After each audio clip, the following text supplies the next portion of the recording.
welcome back and welcome to part 3 of my Witchy vacation haul.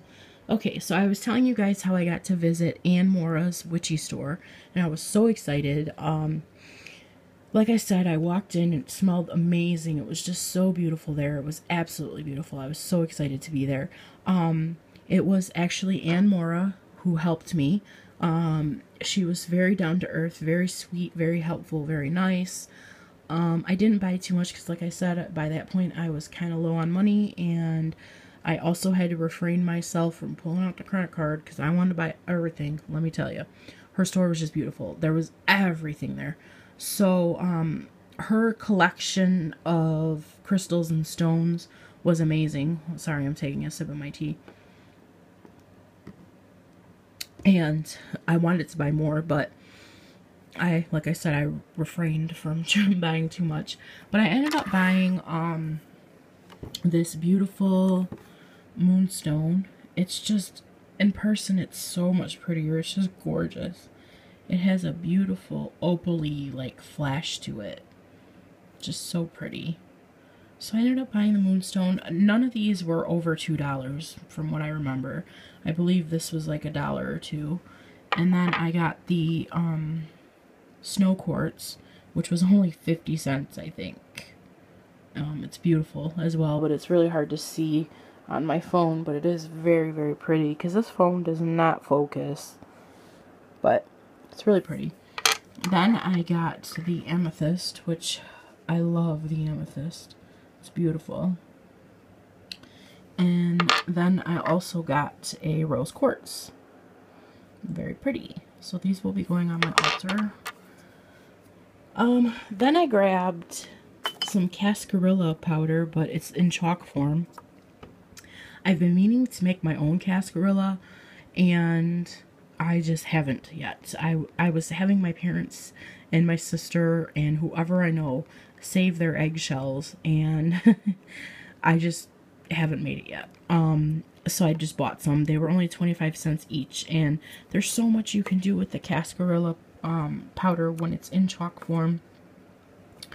It's kind of easier to work with if you're gonna write symbols with it, or write on something, or put it on yourself for protection. You can write a circle, cast a circle, all kinds of stuff with the cascarilla powder for 25 cents each in the chalk form. I thought that was a great price, so I grabbed that. Then I ended up getting some Swift Light charcoal, the, charcoal tablets, the self-light tablets. I was out, so I needed some. I believe there's 10 of them in here. One of them is like stray over here. But yeah, I got some charcoal tablets. Those were $3 for 10 tablets, which is, I think, normally how much they are. Then I ended up buying some herbs.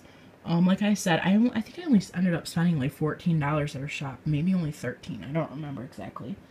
But I ended up getting the white incense sage, which was $2.50 for an ounce. And her prices on her herbs were amazing. Now this is where I really had to show restraint because I wanted to buy everything. Because I'm running low on a bunch of stuff, and then there's other stuff that I just don't have any more of. But I restrained myself. My brother's like, don't worry, Barbie. If there's something you need, I can pick it up here for you. Just give me a list and I'll send it to you.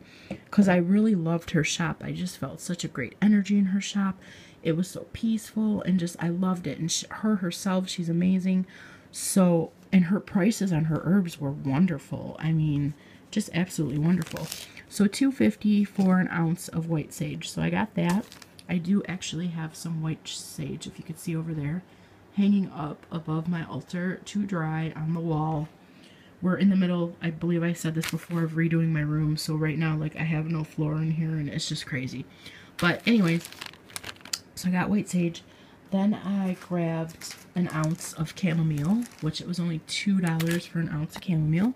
I mean, look at all that chamomile for $2. So I thought that was a pretty good deal. That's her writing. That's Moura's writing. Yeah, it was cool how she did it. She like measured everything right there and put it in the bag and then wrote it on there for you. So I got some fresh chamomile. Well, not fresh, but dried. You know what I mean. $2. I was happy about that. Because I was going to buy the chamomile tea at the World Market and then just break open the bags and use that because I was out of chamomile. But I'm glad I didn't do that. Then I ended up buying peppermint because I ran out of peppermint and I use peppermint a lot. So I got an ounce of peppermint for $1.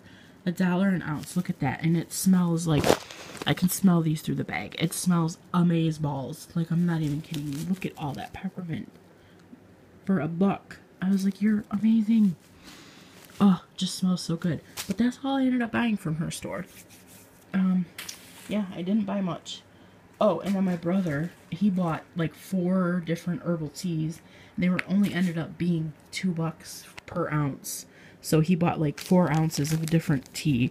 He ended up giving me this tea. It was pumpkin spice chai tea latte mix.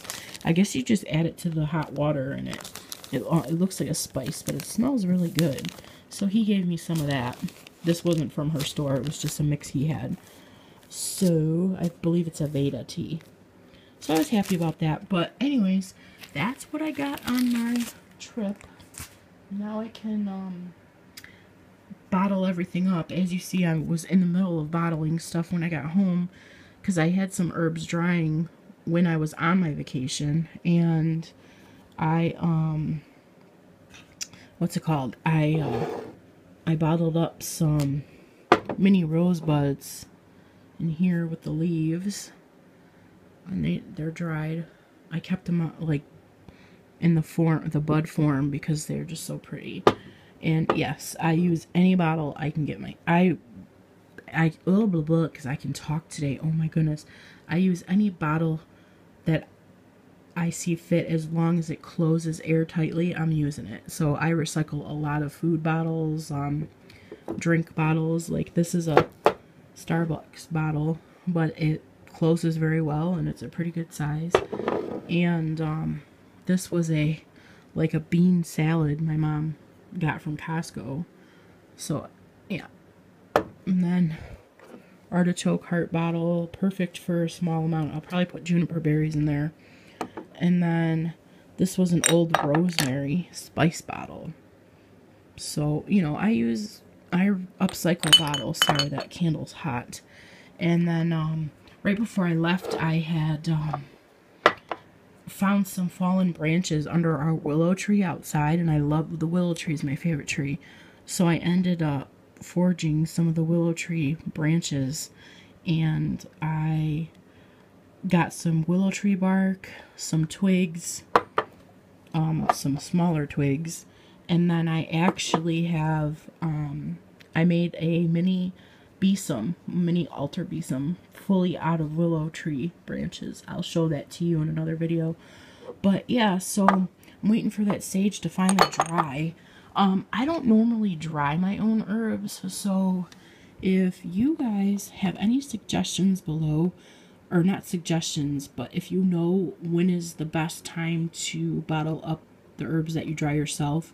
I actually bought the sage from my local grocery store, Kroger, and it's really fresh, beautiful sage. And I hung it to dry it myself, and it's been about 2 weeks for one bundle and then a week and a half for another, and they still don't seem fully dry to me. So let me know how long you think is good, because like I said, I just started working with fresh herbs. I normally buy them dried already. I do plan on making my own, oh my goodness, planting my own herbs this summer. But like I said, I haven't worked with them fresh like that very often. So I'm just kind of wondering, when's a good dry time? I heard about 2 weeks, but one bundle has been up there for about 2 weeks and it's still not fully dry. When I dried the rosemary, the fresh rosemary, it dried within a week. I don't even think it was a full week and it was already dry. And it smells amazing. But the sage, for some reason, is taking a while. So let me know, suggestions down below, because I plan on buying more fresh herbs and hanging them myself, but I don't want to like over dry them, you know. So anyways, I hope you enjoyed my witchy vacation haul. Blessed be to everyone, sending light, love, hugs, and blessings your way, and I will see you soon. Bye.